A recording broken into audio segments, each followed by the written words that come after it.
Hey, howdy, hey guys.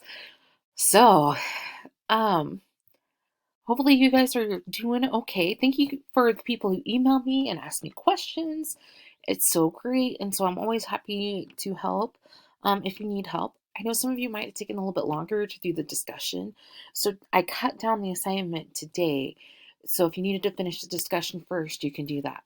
So if you haven't finished the discussion, go ahead and finish discussion. Remember, you need to read two stories. So read the newsy story and then read another story. And then you need to answer the questions in a post. And then you reply to two other people. So hopefully that makes sense. When I type up instructions, I'll add that in there too. So finish this first if you haven't finished it.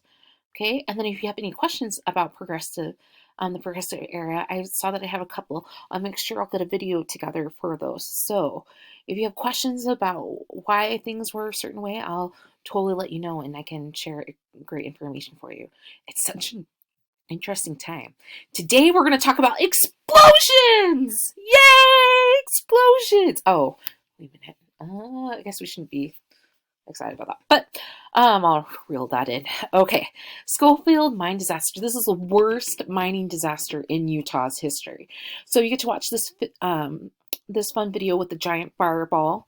So you'll watch this, okay, and then down here in your Google Doc, there is okay. There's a place down here where you're gonna fill in this column um, from the video. So, like the date, I already put that in there for you.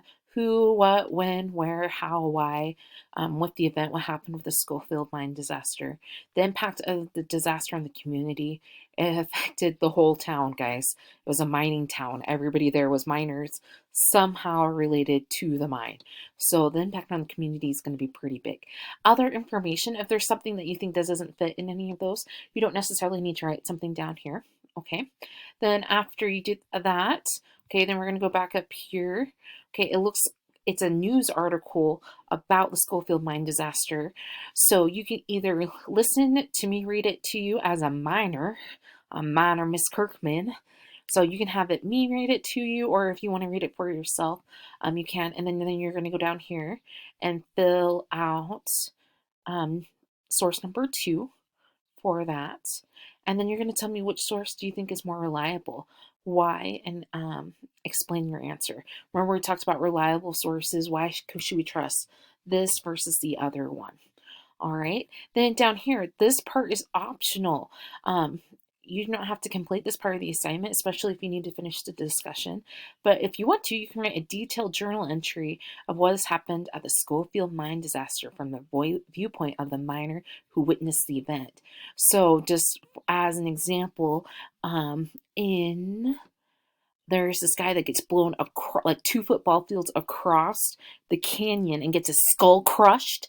So if you wanted to write the viewpoint of him, that would be really fun and really cool. Okay, you can see, ooh, this picture of the how it flattened and leveled all these trees, and like used to be part of the entry to the mine, like how big that explosion was, because there's some people right there. All right.